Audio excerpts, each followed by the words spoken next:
আসসালামু আলাইকুম প্রিয় দেশবাসী। তো হয়তো ভিডিওটা লং হয়ে যাবে, আশা করি ধৈর্য সহকারে আপনারা একটু দেখবেন।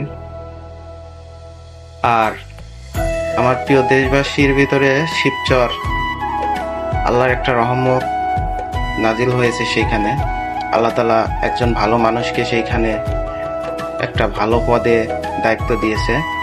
তো প্রিয় শিবচরবাসীকে বলি, আপনারা একটু ধৈর্য ধরেন, তাকে সহযোগিতা করেন।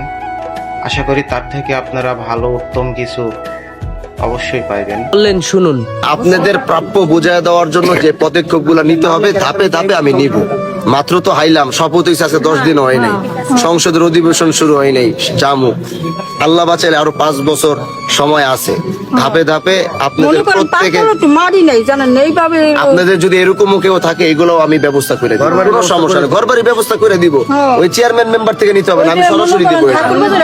চেয়ারম্যান মেম্বার যে লোক দেখে আলাদা টাকা নিয়ে দিবে এগুলা না, যে প্রাপ্য তার নিজেকে আমি আইন না তারা উড়াই দিয়ে যাবো ঘরের মধ্যে, এটা আমার দায়িত্ব থাকবে।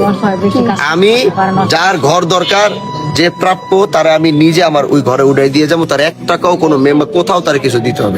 আমার ওই যে ইলেকশনের সময় তো আমার কোনো টাকা পয়সা ছিল না, আমি রাস্তা দিয়ে ওই যে ইলেকশন করতাম, মানুষ আমার টাকা দিত, কেউ 500, 1000, 2000, 3000, 5000, 10,000 করে দিত।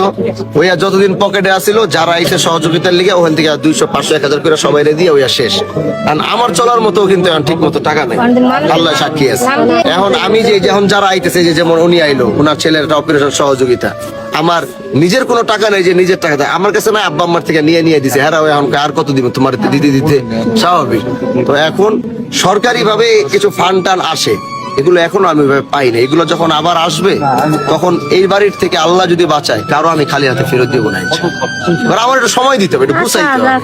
10 দিন হয়েছে বুঝেন না, গুছাই উঠতে পারি না, 2-3 মাস সময় লাগবে। তারপরে মনে করেন, তারপরে ওইটা যে কার্ড গুলা, এগুলা গরিব মানুষের কার্ড, কিন্তু আমার কার্ড এটা যে প্রাপ্য, যে গরিব মানুষ যে প্রাপ্য ওই কার্ড গুলা সেই পাবে। এই কারণে আমি আগের কার্ড গুলা বলছি যে ওই নামের উপরে যাবে না, আমি সব পরিবর্তন করতে চাই। এই কারণে পুরো টিম রেডি করে দিছি, ইউনিয়ন ভিত্তিক আলাদা কমিটি করে দিছি। আগের যারা চেয়ারম্যান মেম্বাররা এই কার্ড গুলারে রাখতো, দিয়া এলাকার নিজেরা দিয়া ভোট কামাইতো, আমি এগুলো সব ক্যান্সেল করাই দিছি। এখন যারা প্রাপ্য তাদের নামই লিস্ট করা হইতেছে, তারা আসবে, তারা আপনাদের এলাকায় যাবে, আপনাদের সাথে কথা বলবে, যার যার ইউনিয়নে আলাদা আলাদা লোক যাবে, একটা চাইল দিবে হয়তো 10 কেজি, চাইলটা হয়তো যারা প্রাপ্য তারাই। এই জন্য আগের যে সিস্টেমে চলছে ওই সিস্টেমে আগে এখন আর পাবে না।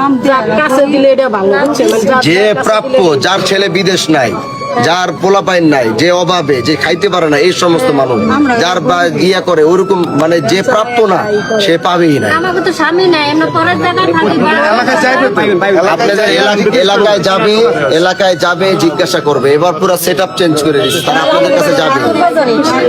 তারা আপনাদের কাছে যাবে, যে প্রাপ্য তার কাছে খবর আসবেই। আপনার স্বামী না থাকলে এটা ওখানে খবর যাবে। আপনাদের লিগেই তো আমি আইছি, আপনাদের সুখে দুঃখেই তো আমার থাকতে হইব, দেখতে হইব, এই তো আমার কাজ। রোজা রাখা যে রোদের মধ্যে খাড়াই রয়েছে, 1000টা অভিযোগ শুনলাম সকাল থেকে, মনে করেন যাই ঝামেলা সারলাম রোজা রাখা।